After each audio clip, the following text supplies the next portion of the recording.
most people that come in that try and focus on leading with the hips tend to spin the hips out or try and spin the hips so fast, and that never works, when in fact, we want you to focus more on what the arms are doing so that you can lead with the hips. Over the last 3.5 years, I've made more change in my golf swing than I've made in my entire life, and I've hit so many less golf balls doing it because I've actually learned how to rewire neurologically by actually slowing down. Yeah. Slowing down is what has allowed me to learn how to move my body in new patterns to get into better positions. Love it. Okay, like this to this day, I would tell every person that's watching this video, this is one of your biggest skill sets, is learn how to flush a golf ball going at this speed. Here, and going this direction. I'm never going to get my body to move faster than what my arms do. And even if I did, it's not going to benefit me in regards to how far I'm hitting the golf ball.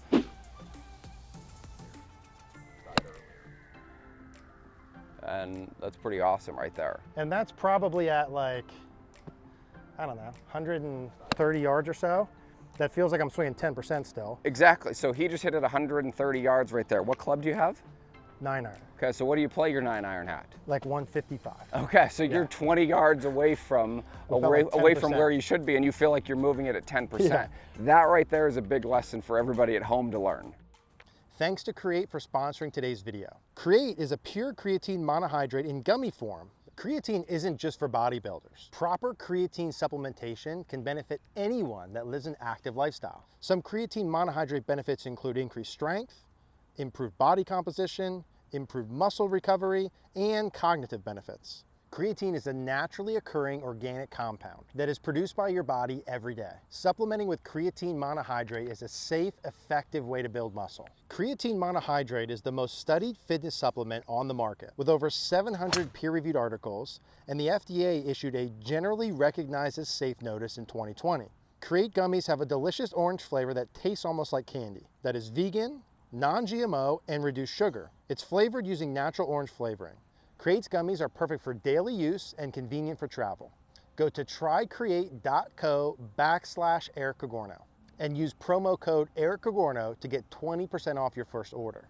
The link will be in the description down below. Thanks so much to Create for sponsoring this video. What's up guys, Eric here out at the Bethlehem Golf Club. To my right, Mr. Trevor Salzman. Trevor, thanks for coming back out here, man. Good to see you again, buddy. Appreciate you being up. But this is actually our third time we were talking about. Third time.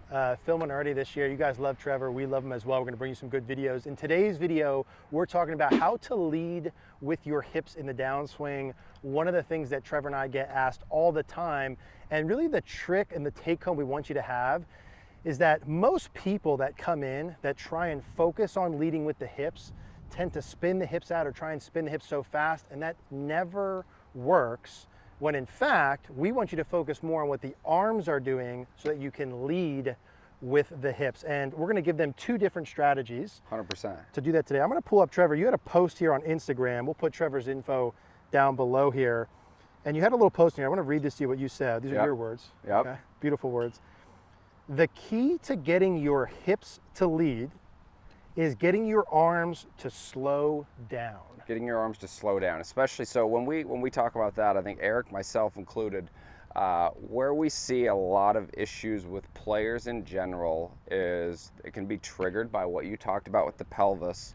So if I get up here to the top and I spin the hips really fast, well, how am I going to keep this? One, I don't have any width anymore. How am I going to keep this passive?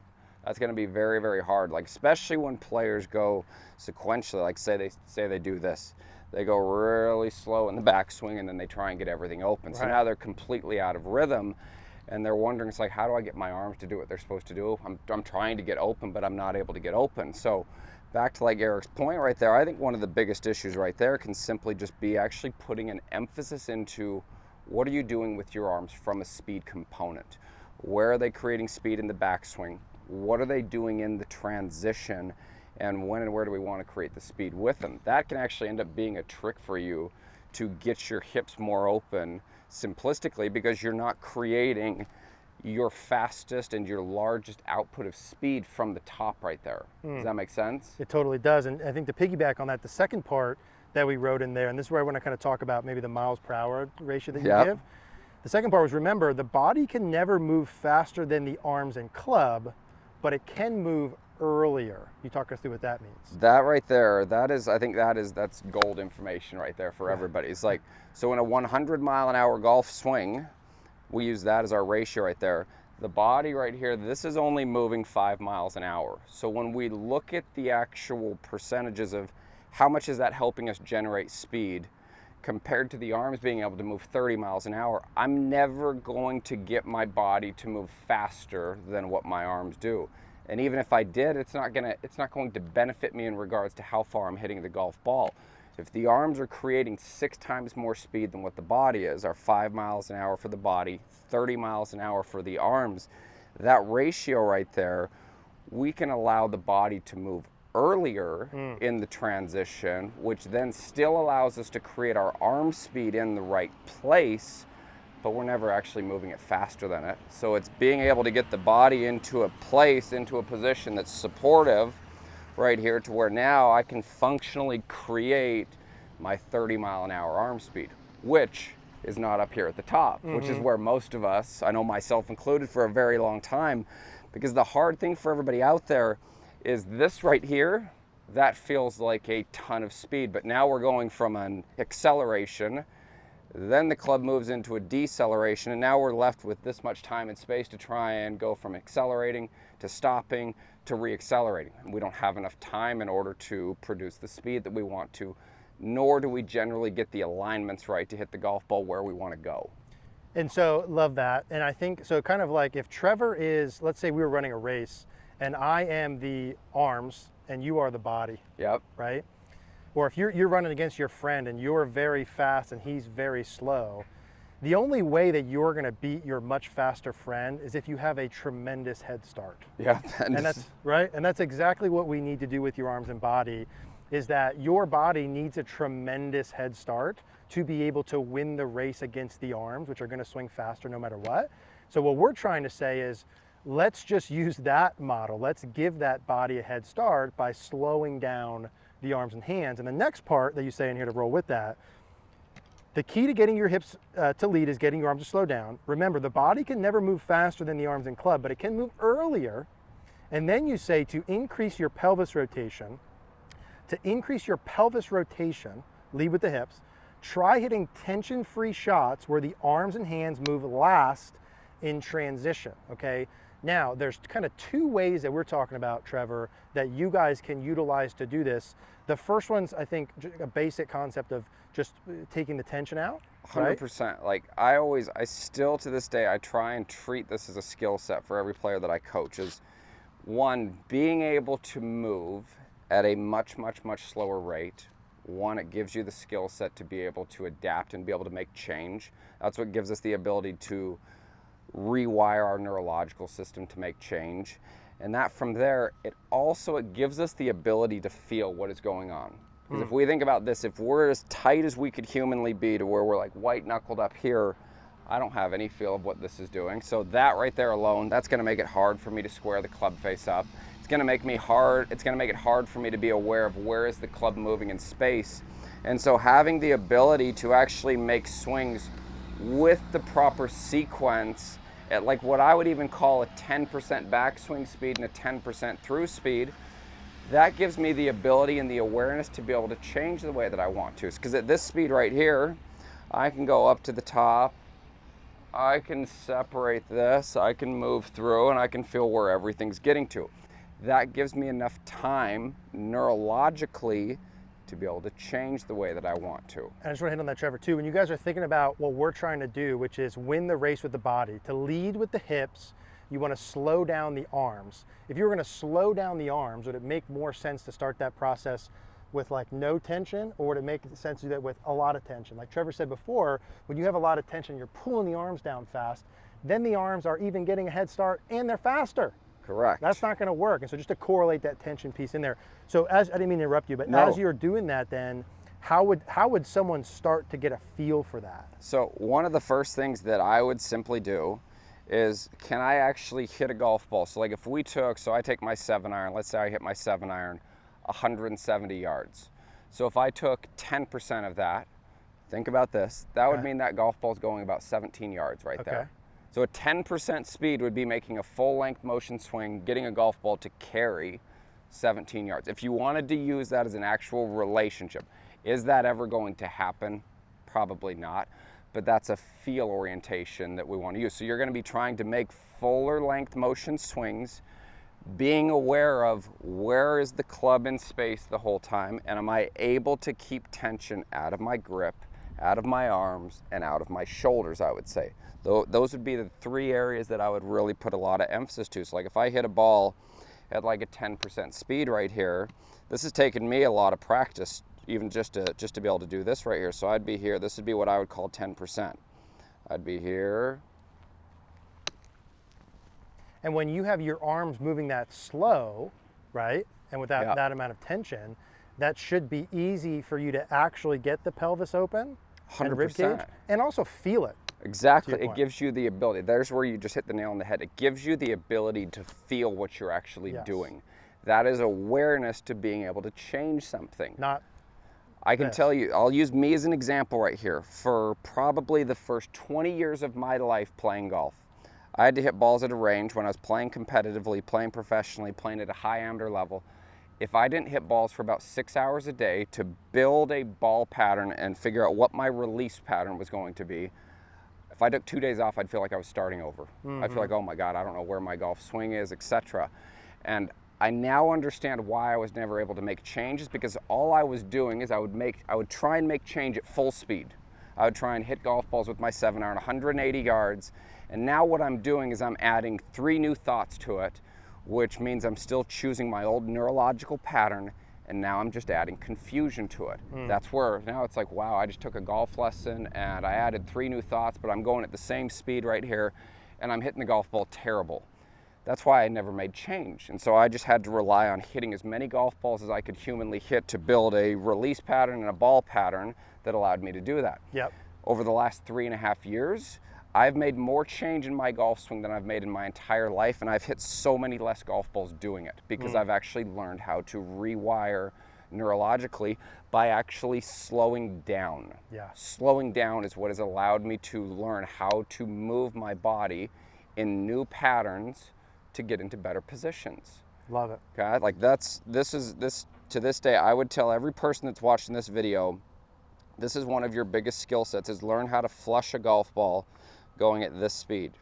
Here, and going this direction. Now let's say, Trevor, they start with that, right? And they're watching this because they're like, hey, I want to get my hips open, right? And I just haven't been able to do it. I try firing the hips, I try this, I try that. I'm like, okay, I get it, guys, right? Okay, I get the order piece. I'm like, okay, I'm trying to get the arms go later. I'm feeling the tension free. I assume what they would do then is once they could do like 17 yards, 10%, they'd slowly just add, go to 20%, go to 30. Is that how you would normally do it? Yeah, like I know Tiger did this. So I call it swing and cadence. You'd go 10%, get that to repeat. Once you can do 10% back, 10% through, then go, I would always keep the backswing speed at 10%. That's what gives you the ability up here in transition to feel the neurological change that you're doing. Playing at speed or playing competitively, I wouldn't do that, but in practice I would. So I'd do everything at 10% backswing speeds. Then my downswing speed ratios would go 10%, doing that until I can repeat it. Then moving it to 30, then moving it to 50, because now I'm just adding on a little bit of speed each time, but I'm getting more and more comfortable with the patterns. Then when I can go 50, move it up to 70, keep working move it up your to way 90. out. And most of us are playing at about, I'd say somewhere between 75 and 90.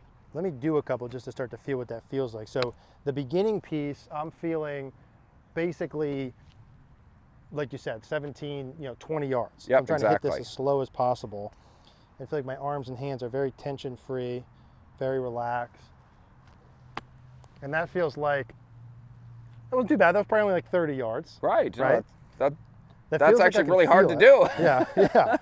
So A, I can feel that, and B, it gives me time to feel like my hips go a little bit ahead of time. I'm going to go from there to about 30%.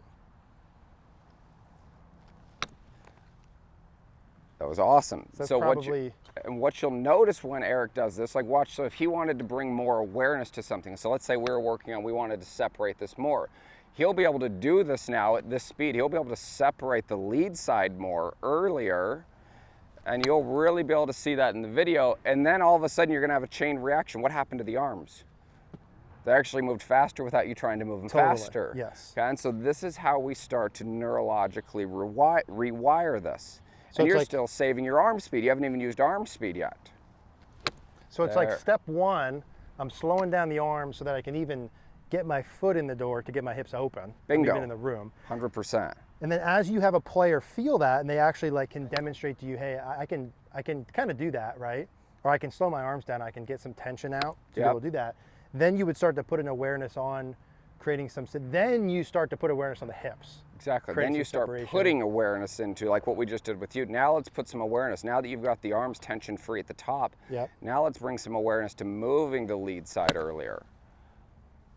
And that's pretty awesome right there. And that's probably at like, I don't know, 130 yards or so. That feels like I'm swinging 10% still. Exactly, so he just hit it 130 yards right there. What club do you have?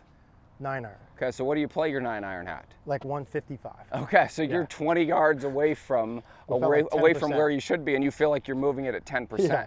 That right there is a big lesson for everybody at home to learn. I'm gonna do the same thing here. There, I put a little bit more speed at the bottom. And is that how I would have an intention on how my hips would create separation then?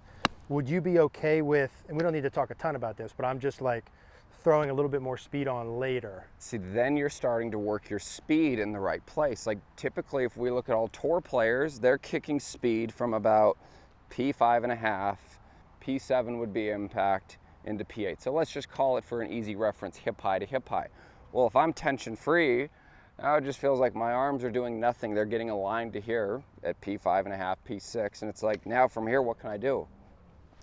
Now I can create all my speed. Then I can actually start to increase the velocity with your arms at the right place and time, because now you haven't lost any of your width right there. Okay, so my arms feel relaxed. I'm gonna feel a little bit of awareness of my pelvis creating separation. I can add a little speed at the bottom. I love that, buddy. Yeah. And then you look at that, now you're working on an element of tempo and rhythm. We're changing what the arms are doing from a speed standpoint at a certain place and time. Yep. And you're able to bring awareness to that area right there. Yep. But all of that right there, in my opinion, that stems from firstly, learning how not to create speed early with the arms at the top. Okay. That's what that's teaching you. Yep. Because if this starts to come down, well, now that action's going to cause an opposing reaction somewhere. And it's like, okay, I can try and turn my hips, but if I'm here and I'm early extended, what good's this doing for me? Yeah, totally. I think I want to save the other piece we talked about for another video. Let's do it. And let's kind of leave this one here and then give a little teaser, I guess, to tune into the next one. We're going to do some more videos, but I think just a quick recap on this. And literally Trevor, maybe we can put Trevor's Instagram on the screen here, Mary, to like literally put those bullet points on there. To get the hips open, you don't want to necessarily feel firing of the hips. You want to focus on the arms, slowing them down. This is one strategy to be able to feel that when you start down. Trevor, thank you for that. Appreciate that. Absolutely. We're going to put all of Trevor's info down in the description down below. If you guys have any questions, as always, leave a comment down there.